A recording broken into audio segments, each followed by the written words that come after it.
So this is what's included in the Vigilant Sensor box. You've got your isolation stickers, you got your Vigilant cradle, you've got the L bracket, your pre-made RJ12 cables that are 12 inches long, and then your Vigilant Sensor with IDCs and 2 covers.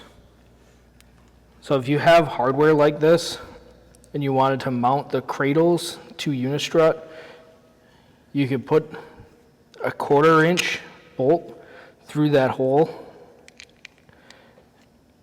and then that's countersunk so that it's not sticking out of the hole there, and that's where you would put the isolation stickers on over the top of the bolt head. And that prevents the ELM from shorting out onto that bolt head if you have ELMs. So if you're going to use the L bracket, there's a slot here, so you can just insert the L bracket into that and then pull it up, and it'll lock it into place there.